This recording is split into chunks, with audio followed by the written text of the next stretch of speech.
asalaamaaleykum dal leen ak jàmm verdict mbirum soxna Amy Ndiaye Gniby du député ci assemblée nationale moo soxal ëttu yéenekaay bu groupe Sud Communication du Sud Quotidien muy waxtaane ne nag yoon daal dal na bu baax a baax ci ñaari député pur yi bokk ci coalition Yewwi Askan Wi di Mamadou Niang ak Massata Samb ñoor ñaam ñëpp mu tëj leen juróom benn weeru kaso. suñu naataangoo bi fare ci avenue Bourguiba di ñu xamal ne ñaari député yooyu lee démb ci altine ñaari fan ci weeru janvier tribunal flagrant délit daal moo xamle ne ñaari député yooyu daal liñ teg seen ndodd lu am la dal wala dóor kenn ci sa tayeefu bakkan waaye nag liñ doon wax wàllu xupp jëmale ci wàllu faat bakkan moom ci loole tribunal flagrant délit bu Ndakaaru ànd ci ak procureur ñi nga xam ne ñooy layool ñaari député pur yooyu di Mamadou Niang ak Massata Samb ñu ngi xamle ne daal mbir yi danañ ko delloowaat ci kanamu yoon ci jamono jooju it Sud Quotidien jox kàddu ki nga xam ne day jàngale wàllu droit public ci université Cheikh Anta Diop bu Ndakaaru di professeur Iba Barry Camara muy xamle ne nag bés bu yeneen ëttu atte yi firndelee li nga xam ne moom la flagrant délit yëkkati démb jëmale ko ci ndodd ñaari député yooyu daal dootuñu nekk ay député loolu yeggaguñu si bu ñu sukkandikoo ci tribune ñu ñuy xamal ne seeni avocat daal xamle nañu danañu delloo mbir mi ci kanamu yoon ngir beneen atte moo tax it Massata Samb ak Mamadou Niang fi mu toll nii daal ay député lañu ba tey jilee ñu des ci wàllu yoon ba tey waxtaane mbirub suñu naataango di Pape Alé Niang ak waa Libération ñu ñuy xamal ne ginnaaw gi nga xam ne nag ma nga entré ba tey ci hôpital principal bu Ndakaaru Pape Alé Niang daal ay jege ñaalem fi mu toll nii tiital lañ ko lool ndax daal wér-gu-yaramam ci boppam moo sooxe lool moo tax it coordination des associations de presse tey ji dañoo woote ab ndaje ci maison de la presse Babacar Touré l'observateur moom jox ci kàddu kenn koo xam ne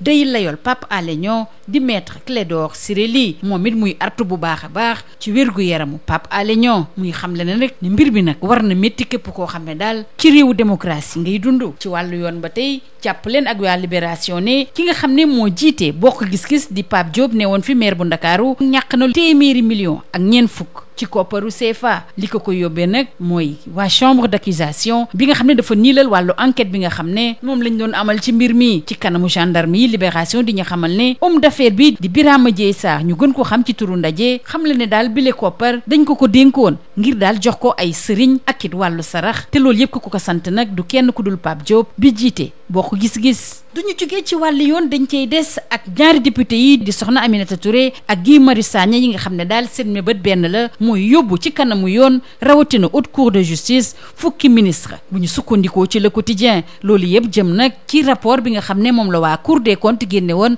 jëmale ci koppar bi nga xam ne moom lañ dugaloon ci wàllu mbas mi ci atum 2020 te ñu tudd leen ci loolu lee waa quotidien joxit kàddu ki nga xam ne moom lañ dénk wàllu yoon suñu réew du professeur Ismaïla Madior Fall muy xamle ni Mansour Faye ak yeneen ministres yi nga xam ne dañu leen ci tudd daal duñu leen yóbbu ci kanamu benn procureur ci loolu la ñuy des ak waa tribune di xam le ne coowalu ñetteeli mandat bi daal fi mu toll nii dafa ñëw muur beneen coow jëmale ci rapport cour des comptes boobulee tribune ne daal dafa mel ni Macky Sall fi mu toll nii buggul ñu dal benn yoon ñi nga xam ne ñoom lañ tudd ci wàllu luubal kopparu mbas mi ci suñu réew ndax fi mu toll nii daal du kenn koo xam ne yóbbu nañ ko ci kanamu yoon ci jamono ji premier ministre bi Amadou Ba moom mi daal ci question d'actualité yi nga xam ne ñu ngi ci koy wóolu ci assemblée nationale addu wu ci benn yoon mel ne daal déggu ko sax moo tax it daal soxna Mimi Touré ak Guy Marius Sagna yéegee mbir mi waa conseil constitutionnel dañuy des ak ñetteelu candidature Macky Sall ak waa réew mi quotidien ne donte nag président Macky Sall ci interview bi mu amaloon ak New York Times lu yàggul dara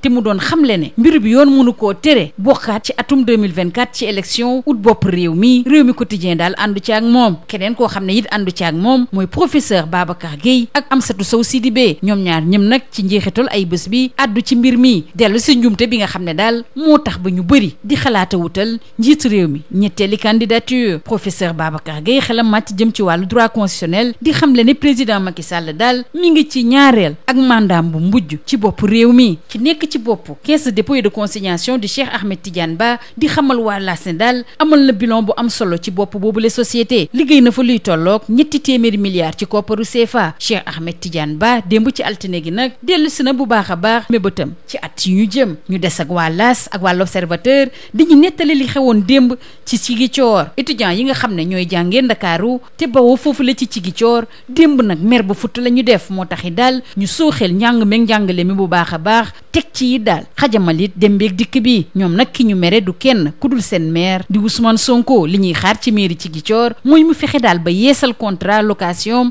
jëmale ci seen immeuble bi nga xam ne daal fa li ñuy dund fii la ci Ndakaaru Le Soleil moom li ko soxal tey jile mooy waxtaane ñu koppar yi nga xam ne day jugee ci alam bi mu dellu si lu muy wundu jéego yi ñu ci war a def ak it laa lépp li nga xam ne dañ ko ci war a jooyanti. waa L'Observateur ñoom di ñu yeggee jooyu xol Yacine Ndiaye am ñaar fukki at ak ñaar dëkkee ci Malika Montagne te nga xam ne daal dafa jur ay seex yoo xam ne nag li ci doy waar mooy dañoo kole ñoom ñaar mu ne dara gënul métti loolu le ci waajur moo tax fi mu toll nii daal dund gu métti la cay am na sax ci jamono joo xam ne ñàq lum leen dundal taxoon na ba da leen doon dundalee ay mbuusu meew yoo xam ne daal ñaar fukk lay jaar. li gën a fës ci wàllu tàggat yaram nag mooy CHAN 2023 bi ñu nar a amal ci Algérie ak raaya réew bi nga xam ne moom lañ doon jox démb ci altine yi gaynde yi nga xam ne ñoo war a dem foofulee ci loolu le nag Record ak Soleil am ci benn gis-gis yokk nañ leen doole bu baax a baax maître Augustin Senghor jiite fédération sénégalaise bu football di xamle ne daal kenn gënu leen Pape Thiaw di xamle ne daal seen mëbët mooy sori ci CHAN 2023 boobulee ak lu mën a am Sud Quotidien di xamle ne daal liñ doon xamal gaynde yi mooy daal ñu fexe ba wone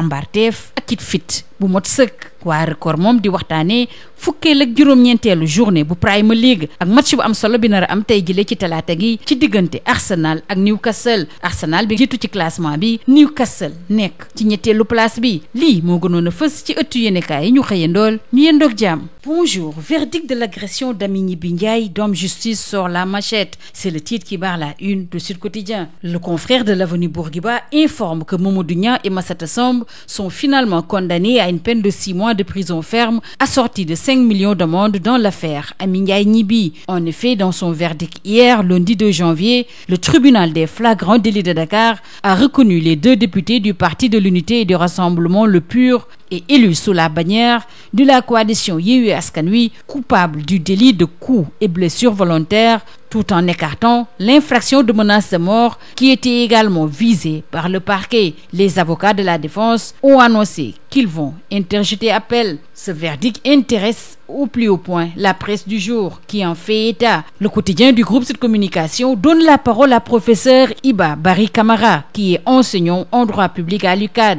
et il déclare: si cette condamnation est confirmée par les hautes juridictions, ces 2 députés du PUR, à savoir Mamadou Niang et Massata Samb, peuvent être radiés de la liste des députés. On n'en est pas encore là, semble dire Tribune. En effet, leur avocat interjette appel et Massata Samb et Mamadou Niang restent députés. Restons dans les couloirs de la justice pour nous intéresser à l'affaire de notre confrère Pape Alé Niang, toujours interné à l'hôpital principal de Dakar. Pont est dans un état jugé critique. D'après Libération, ses proches sont inquiets. La CAP sera en conclave ce mardi. Au même moment, l'Observateur relate cette alerte de maître Ciré Clédor Ly sur l'état de santé de Pape Alé Niang. Selon lui, l'état de santé du journaliste devrait préoccuper toute personne soucieuse de vivre dans un état de droit et de respecter les droits fondamentaux qui sont les piliers de toutes les sociétés démocratiques. Abus de confiance présumé, la Cour suprême confirme l'annulation de la procédure et Pape Diop perce ses 140 millions de francs CFA, informe Libération, qui relève qu'après la décision de la chambre d'accusation annulant la procédure d'enquête,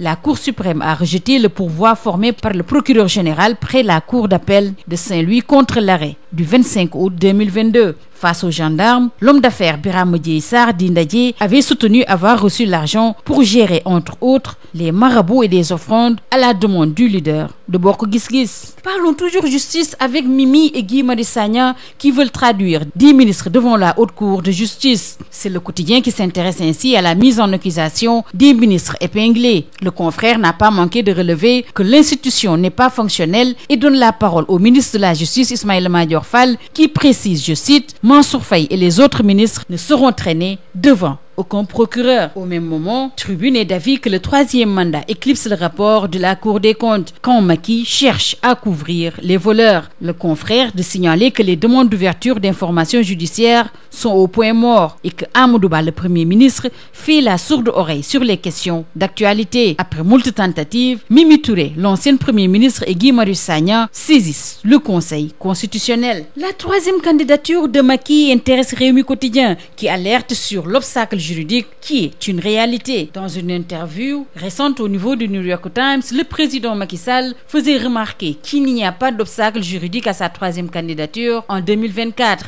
Il franchissait ainsi un pas de plus vers le oui pour la concrétisation d'une candidature déjà très contestée. Les professeurs Babacar Gueye et Amsatou Sow Sidibé, selon Rewmi Quotidien, sont sur la même longueur d'onde sur la question. Ce week-end, ils ont tous les deux expliqué dans des médias différents là où vient l'erreur, ainsi entretenue par certains. Pour professeur Babacar Gueye, constitutionnaliste, Macky Sall exerce son second et dernier mandat présidentiel. Au même moment, l'AS informe que le directeur général de la CDC exhibe un bilan de 300 milliards de francs CFA. Le directeur général de la Caisse de dépôt et de consignation, Cheikh Ahmed Tidiane Ba, a passé hier lundi en revue les réalisations de l'entreprise et décliné ses ambitions. Au même moment, à Ziguinchor, des étudiants étalent leur colère contre leur maire Ousmane Sonko. Selon les confrères parus ce matin, notamment l'AS et l'Observateur, le système éducatif et la circulation ont été perturbés hier lundi dans la ville de Ziguinchor. Les étudiants ressortissants de Ziguinchor à Dakar, en vacances dans la capitale du Sud, ont délogé les élèves des établissements du moyen secondaire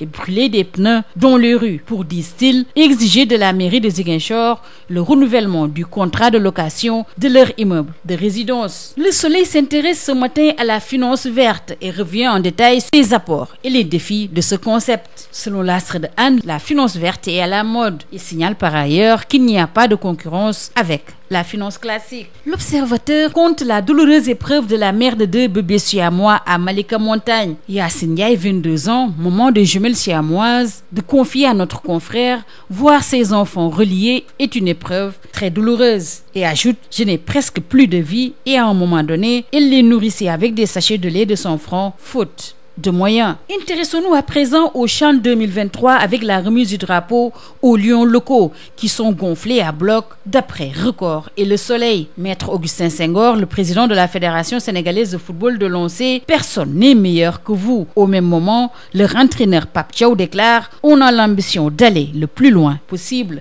Les Lions sont tout simplement appelés à faire preuve de courage et de patriotisme, lit-on dans les colonnes de Sud Quotidien. Record s'intéresse à la 19e journée de la Premier League avec le choc au sommet entre Arsenal et Newcastle. Arsenal, actuellement leader, et Newcastle qui occupe la 3e place du classement. C'est tout. À vos journaux et très bonne lecture.